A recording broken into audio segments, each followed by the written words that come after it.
Hello everyone, आज की इस वीडियो में आप सभी लोगों को एक ही बहुत ही रोचक कहानी बताएंगे जिसमें 7 भाइयों ने अपनी एक छोटी सी बहन को मारकर उसका मांस खाते हैं। एक राजा के 7 बेटे और एक बेटी थी जो खुशी खुशी अपना जीवन बिता रहे थे।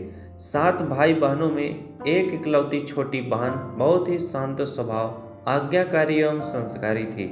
उनमें सबसे बड़े भाई का विवाह हो चुका था। सातों भाइयों में सबसे छोटा भाई एक आंख से अंधा था।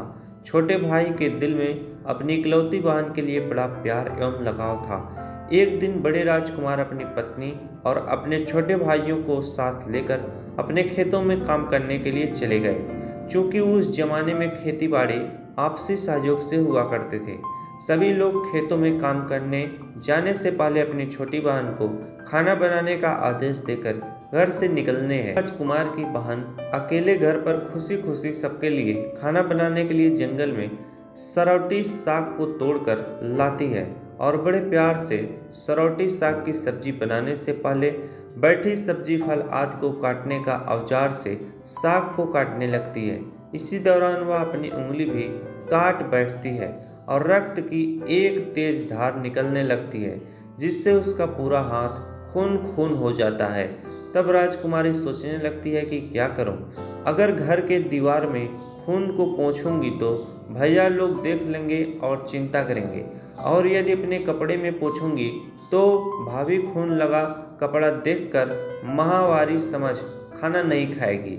राजकुमारी इस डर से सब्जी पकाने वाले छाता साग में सारा खून पोंछकर खून को बहने से रोकती है। फिर इसी खून लगे साग को सब्जी बनाती है। जब उसके सारे भाई और भाभी अपने खेतों से लौटते हैं तो छोटी बहन हमेशा की तरह सभी के लिए साफ थाली में खाना और मिट्टी के लोटे में पीने के लिए पानी देती है, और सभी एक साथ खाना खाते हैं और पके हुए साग को खाकर खाने की जमकर तारीफ करते हैं। और वे सब अपनी बहन से पूछते हैं कि बहन, तुम्हारे द्वारा बनाया हुआ यह साग बहुत बार खाए हैं, परंतु आज की बनी सब्जी का स्वाद बहुत ही अद्भुत लगा। बताओ ना कैसे और क्या क्या मिलाकर इतना स्वादिष्ट सब्जी बनाई हो। पहले तो राजकुमारी डर से सहम गई कि कहीं भाइयों को पता न चल जाए कि मेरे हाथ की उंगली कट गई है। फिर वह थोड़ा सोच कर बोलती है कि कुछ नहीं भैया, जैसे हमेशा की तरह सब्जी पकाती हूँ वैसे ही तो बनाई हूँ।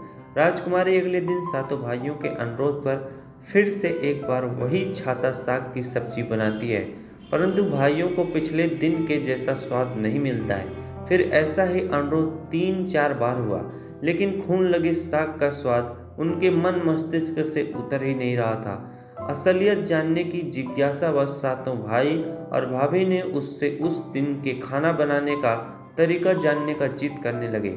मजबूरन राजकुमारी को सारी घटना बतानी पड़ी। सच्चाई मालूम होने पर पांचवा भाई, जो बहुत ही लालची किस्म का था, उसने बाकी भाइयों से कहा, बहन का खून इतना स्वादिष्ट लगा तो इसका मांस कितना स्वादिष्ट होगा। यह बोलकर सभी भाइयों के बीच चर्चा करने लगता है। सबसे छोटे भाई को छोड़कर बाकी भाइयों ने राजकुमारी को मारकर उसका मांस खाने को राजी हो गए थे। मांस खाने की सोचकर उन सभी के मुंह से लार टपकने लगता है। भाइयों के मन में स्वादिष्ट खाना खाने के लिए वे कितना लालची बन गए, इसका आभास राजकुमारी को हो गया कि किस प्रकार उसके भाई उनकी मांस खाने की लालसा रखते हैं। एक दिन सातों भाई शिकार खेलने के बहाने राजकुमारी को लेकर घने जंगल में लेकर जाते हैं, जहां पूर्व से निर्मित 4 केंद्र के वृक्षों पर बने मचान के नीचे पहुंचते हैं, जिस पर अपनी बहन को यह झूठ बोलकर चढ़ने के लिए बोलते हैं कि इस मचान पर जंगली जानवर तुम पर हमला नहीं कर सकेंगे। इस प्रकार सातों भाई अपनी बहन को मचान पर बैठाकर अपना अपना धनुष लेकर शिकार करने का ढोंग करके चले जाते हैं। तब राजकुमारी को पूरा आभास हो चुका था कि आज उसका आखिरी दिन है, लेकिन वह चाहती थी कि उनके भाइयों की इच्छा पूर्ण हो, इसलिए भी वह मचान में जाकर बैठ जाती है। फिर सभी भाई केंद्र के वृक्ष पर बने मचान से कुछ दूरी पर स्थित टोकरी पर अपने अपने धनुष बाण के साथ पहुंचते हैं और एक चट्टान पर बारी बारी से अपने बाणों को तेज धार प्रदान करते हैं। टोकरी के ऊपर सबसे पहले बड़ा भाई अपने तीर को चट्टान में धार करता है और अपनी बहन पर धनुष से निशाना लगाकर तीर छोड़ता है। तभी राजकुमारी पूरी बातों को समझ जाती है कि भाइयों का क्या इरादा है और अपनी मातृभाषा में गीत को गाने लगती है। विंधु विंधु दाता छाती, ताइक ताइक अतार्थ जान से मारना ही है। दादा साहब तो तीर को सीधे मेरे छाती पे वार करो, इधर उधर तीर क्यों चला रहे हो। फिर सभी भाई बारी बारी से अपने तीर के धार को तेज करते हैं और राजकुमारी पर निशाना लगाकर तीरों को छोड़ते हैं। 6 भाइयों का निशाना खाली जाता है और 7वां भाई जो सबसे छोटा था वह तीर चलाने से इनकार कर देता है, क्योंकि उसे अपनी छोटी बहन से बहुत लगाव था और धनुष बाण चलाने में 7 राजकुमार सबसे निपुण था। राजकुमारी जानती थी कि उनके 7 भाइयों में सबसे छोटा भाई बाकियों की तरह लालची नहीं है। 6 भाई छोटे भाई पर पूरा दबाव डालते हुए आदेश देते हैं कि अगर वह तीर नहीं चलाएगा तो बहन की तरह उसे भी मार देंगे। फिर छोटा राजकुमार उदास मन के साथ तीर को थोड़ा ही धार देकर दूसरी दिशा में तीर को छोड़ने की कोशिश करता है और तीर को धीरे से छोड़ता है। राजकुमारी हर बार की तरह इस बार भी वही गीत गाती है, विंधु बिंधु दादा छाती ताइक ताइक। इतने में छोटे भाई का तीर सीधे राजकुमारी के सीने को भेद देता है और राजकुमारी की आत्मा शरीर से अलग हो जाती है और उसकी आत्मा उसी स्थान पर भटकने लगती है। तभी वह देखती है कि उसके शरीर का मांस खाने के लिए उसके भाई कैसे लालच करते हैं और सबसे छोटे राजकुमार को जबरदस्ती मारपीट कर उसके शरीर को काटने का आदेश देते हैं। बहन के मांस को पकाने के लिए बहुत सारी सूखी लकड़ी लाने के लिए छोटे राजकुमार को जंगल भेजा जाता है। छोटा भाई जंगल में खोज कर ढेर सारा लकड़ी जमा करता है और सोचता है कि कैसे इतना सारा लकड़ी को ले जाऊंगा। दादा जो रस्सी दिए हैं वो भी 7 टुकड़ों में दिए हैं, उन्हें जोड़ने पर भी यह रस्सी इन लकड़ियों को नहीं बांध पाएगा। देर होने के डर से राजकुमार उदास होकर रोने लगता है और उसके आंखों से आंसू धरती में गिरने लगता है। वह अपनी बहन को याद करके रो ही रहा होता है, तभी एक नाग देवता वहां आते हैं और पूछते हैं, क्यों रो रहे हो राजकुमार। वह इधर उधर देखता है किंतु कोई भी नजर नहीं आता है। फिर राजकुमार को नाग देवता देखते हैं और राजकुमार नाग देवता को अपनी पूरी आप बीती सुनाते हैं। फिर नाग देवता उससे कहते हैं कि मैं लकड़ी में रस्सी की भांति लिपट जाता हूँ और तुम जैसे ही लकड़ी वहाँ रखो तो मैं धीरे से निकल जाऊँगा। और राजकुमार ऐसा ही करते हैं। सभी बड़े भाई यह देखकर चकित रह जाते हैं कि कैसे उनका छोटा भाई रस्सी के 7 टुकड़े होने के बावजूद भी जंगल से इतना सारा लकड़ी लेकर आता है। तत्पश्चात वे लोग अपने छोटे भाई को पानी लाने के लिए एक घड़ा में 7 छेद कर भेज देते हैं। छोटा राजकुमार पानी लाने के लिए एक दाढ़ी यानी छोटा कुआं में जाता है और घड़े में पानी भरता है, परंतु उसमें छेद होने के कारण सारा पानी गिर जाता है और राजकुमार वहीं बैठकर सोच कर रोने लगता है कि बिना पानी के वापस जाऊं तो बड़े भैया लोग मारपीट करेंगे।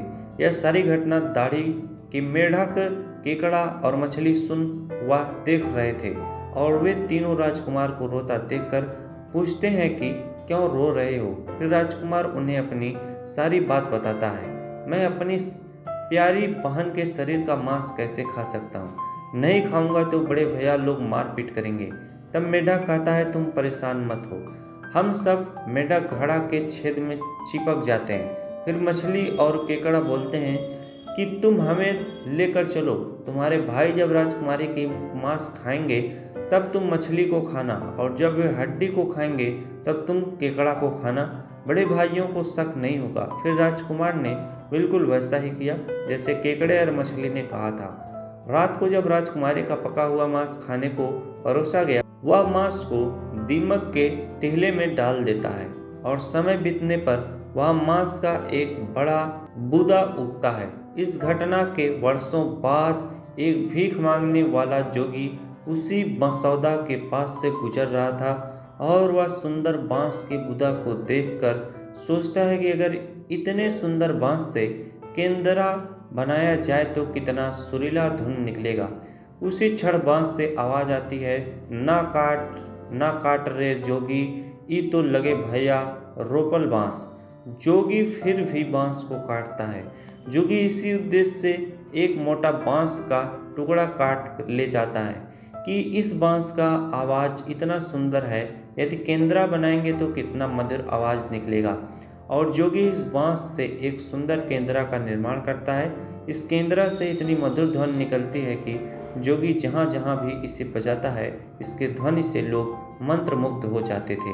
एक दिन जोगी घूमते घूमते बड़े राजकुमार के घर पहुँचता है और अधिक धन के लालच में जोगी जोर जोर से केंद्रा बजाना शुरू करता है, परंतु इस बार केंद्रा का मीठा सुरीला स्वर कर्कश हो जाता है। और जब भी जोगी कुछ नया धुन बजाने की कोशिश करता है, बार बार एक ही धुन निकलता है, ना बाज रे केंद्रा, इतु लगे मोर दुश्मन कर घर। बार बार यही धुन निकलने पर बड़ा राजकुमार मार पीट कर जोगी को अपने घर से भगा देता है। ऐसे ही घूमते घूमते जोगी हर भाई के घर जाता है, लेकिन हर बार की भांति वही धुन ना बाज रे केंद्रा, इतो लागो मोर दुश्मन कर घर बाजता है। यह धुन सुन सारे भाई जोगी को डांट टपट कर भगा देते हैं। सबसे अंत में जोगी छोटे राजकुमार के घर पहुंचता है। छोटे भाई के घर आंगन में प्रवेश करते ही केंद्रा खुद ही बजने लगता है, जोर जोर से बाज रे केंद्रा, ई तो लगे मोर छोट भाई का घर।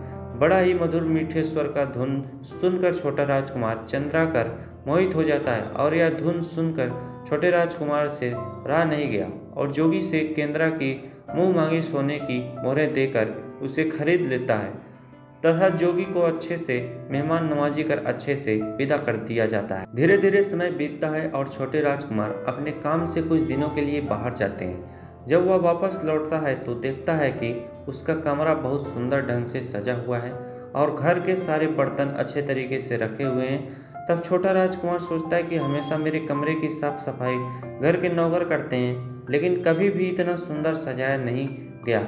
फिर राजकुमार अपने नौकरों से पूछताछ करते हैं कि मेरे कमरे को इतना सुंदर किसने सजाया। नौकरों के मना करने पर राजकुमार सोचते हैं शायद कोई भाभी आई होंगी और मेरे कमरे को सजा कर गई होगी। जब भी राजकुमार घर से बाहर काम के लिए जाते, यही घटना हर बार देखने को मिलती और लगातार होने के कारण राजकुमार के मन में जिज्ञासा बढ़ने लगी, आखिर मेरे घर को इतने सुंदर ढंग से कौन सजावट करता है। वह अपने भाइयों तथा भाभियों से भी पूछताछता है और वे लोग भी सजावट के बारे में साफ साफ मना कर देते हैं। एक दिन राजकुमार सच्चाई पता लगाने के लिए किसी काम का बहाना कर बाहर जा रहे हैं, बोलकर निकलते हैं और छुप कर पुनः वापस आकर अपने कमरे में रखे खजूर के गोल मोड़े हुई चटाई के अंदर छुप जाते हैं। कुछ समय इंतजार के बाद राजकुमार देखते हैं कि एक खूबसूरत सी लड़की केंद्रा से निकलकर कमरे के अंदर आती है और सारे कमरे की साफ सफाई कर वापस उसी केंद्रा में समा जाती है। यह देख राजकुमार की आंखें खुली की खुली रह जाती हैं, क्योंकि उस लड़की की शक्ल राजकुमार की छोटी बहन के जैसे ही होती है। राजकुमार अगले दिन फिर से एक बार उसी प्रकार छुप जाते हैं और जैसे ही वह सुंदर लड़की पूरे कमरे की साफ सफाई कर खत्म कर वापस केंद्रा में जाने वाली होती है, तब छोटे राजकुमार उस लड़की का हाथ पकड़ लेते हैं और तुरंत केंद्रा को जला देते हैं, जिसके बाद वह लड़की हमेशा के लिए मानव रूप में परिवर्तित हो जाती है और दोनों भाई बहन खुशी खुशी अपना जीवन जीते हैं। आज भी हर गांव में आषाढ़ी पूजा के दिन बकरा कटता है और पूरे गांव के घरों में प्रसाद स्वरूप बकरा का मांस खाया जाता है और सतबैनी नामक पूजा स्थान पर वहीं सरौटी साग को चढ़ाया जाता है।